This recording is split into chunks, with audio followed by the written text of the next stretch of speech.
sensibles évidemment à la sécurité, donc c'est leur travail de titan. Pourtant, les inspecteurs ici, voilà, sont des policiers qui empêchent la police, qui ne donnent pas d'informations de coup, aucune communication de la police ne sera plus ici, donc sera éventuellement peut-être centralisée plus tard ailleurs. Donc difficile d'avoir des informations, mais c'est à nous de dire au fur et à mesure quelles sont les extrêmes blessés, c'est ce que nous avons y compris les gens blessés, l'ensanglanté.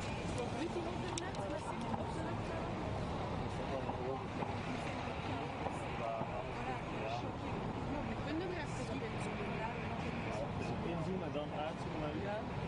Dan gaan we de extender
Ik hoorde hem aan de wedstrijd. Ik dacht, ja. Maar ik ga de vragen, want ik heb niet zoveel te zeggen. Hè.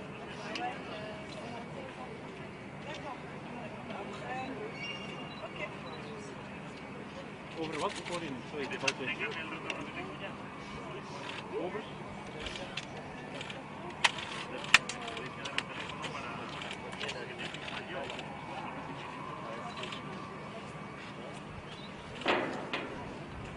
Ik zie hier nog mensen voorbij komen.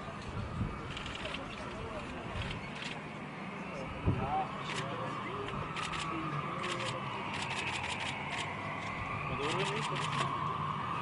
Serieus?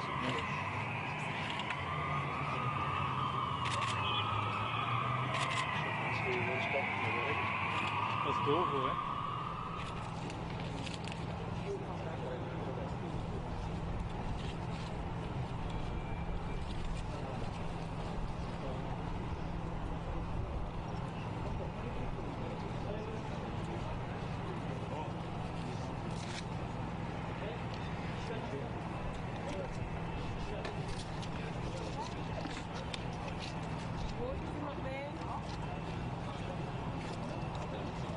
We have more details on that. Police are just saying it was a suspicious package, but rumors are that it was actually an explosive belt left by one of the suicide attacker. We're not entirely sure how many people were involved here at that point. We also hear reports that next to one of the attacker, or the attacker that is dead in there, they found an AK-47, also known as a Kalashnikov. So heavy weapons. Retreat from NATO, hand Putin a major victory, and while he's at it, hand ISIS a major victory. Then what should NATO do? NATO should join with the United States in utterly destroying ISIS, and I would note that NATO is ready to act in a way that our president is not. Donald Trump's proposal to withdraw from the world, to withdraw from NATO, to withdraw from Europe is sadly consistent with his statement that he intends to be neutral between Israel and the Palestinians. We have seen for 7 years a president that cannot distinguish between our friends and our enemies, a president that cannot distinguish between the nation of Israel and Islamic terrorists who seek to murder us. And it would be a mistake to elect another president who buys into the same left-wing moral relativism that equates the terrorist blowing himself up and murdering innocent civilians to the brave soldiers and law enforcement officers risking everything to keep us safe. Senator, on Mornings with Maria this morning, Donald Trump was asked about the visa waiver program, and not just Muslims, but also potentially Christians, atheists, whether that program should be put on hold for everyone. And he more than implied that he would be in favor of that. Would you agree? There's no doubt we need serious scrutiny to the visa waiver program. The attack in Brussels is in many ways the fruit of a failed immigration policy in Europe that has allowed a massive influx of radical Islamic terrorists into Europe. Europe is in the process of allowing policies to fundamentally threaten the safety and security of its citizens. That is a mistake. And the visa waiver program was designed for a different era when those from Europe were not perceived to be threats. When Europe's immigration policies allow radical Islamic terrorists to make Europe their home, we absolutely need to revisit our immigration policies across the board to prevent radical Islamic terrorists from coming to America. Senator, when you say that today's attacks were the result of bad immigration policy? I'm sorry, I can't hear you. President Obama is in Cuba, as you know, right now. Do you believe he should return home rather than continue the rest of the foreign trip? While our friends and allies are attacked by radical Islamic terrorists, President Obama is spending his time going to baseball games with the Castros and standing at a press conference with Raul Castro as a prop, while Castro denies there are any political prisoners in Cuba. And then even worse, President Obama goes out of his way to agree with Castro's attacks on America. I recognize President Obama began his presidency with a worldwide apology tour. But the people of America deserve a president who doesn't grovel before a communist dictator who hates America, is attacking our nation, and instead of the president enthusiastically agreeing with the Castros on his attacks with America, we need a president who will stand up and defend America as the greatest light of freedom the world has ever seen. No other nation has spilled more blood, has spent more treasure, has lost the lives of more children, preserving liberty, preserving the lives of others than has the United States of America. And President Obama should be back in America keeping this country safe, or President Obama should be planning to travel to Brussels. You know, in the wake of the Paris terror attacks, world leaders came together in solidarity with the people of Paris. And yet strikingly absent was Barack Obama. A visual manifestation of President Obama and Hillary Clinton's retreat from the world, abdication of leadership in the world. And I would note that retreat from the world, the Obama-Clinton retreat from the world, is very much the retreat from the world that Donald Trump is advocating. Even Barack Obama hasn't gone so far as arguing for withdrawing from NATO the way Donald Trump has. And the way to respond to terrorist attacks is not weakness, is not unilateral and preemptive surrender, abandoning Europe, withdrawing from NATO, as Trump suggests, is preemptive surrender.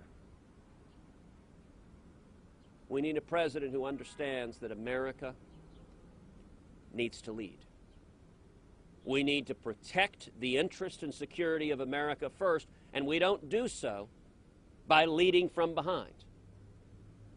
We do so by standing with our friends and allies, standing with the nation of Israel, standing with Europe, and we do so by defeating the jihadists that seek to murder us.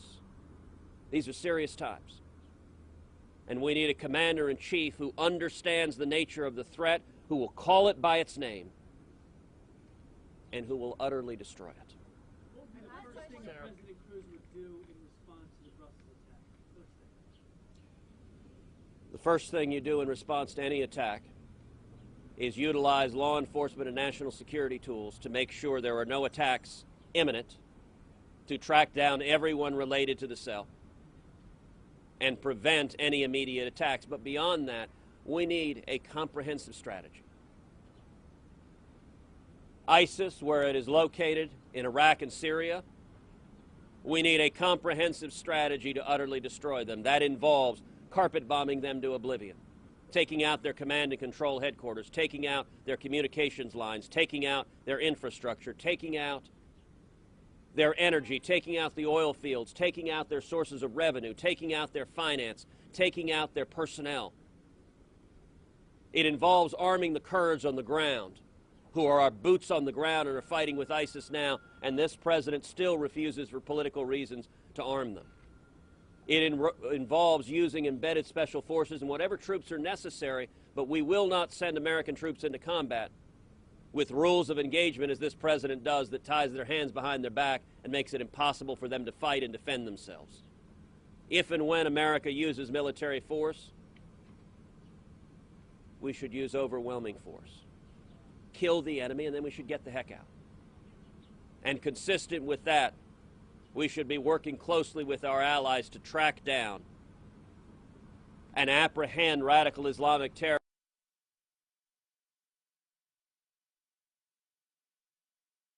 The reason President Obama doesn't do so is because of his political correctness. Political correctness is not simply an odd verbal tick that President Obama and Hillary Clinton and the entire Obama administration has. Political correctness impacts policy, because if you will not acknowledge the threat as radical Islamic terrorism, then we don't implement policies to defeat radical Islamic terrorism. That will change, and it will change soon. Thank you.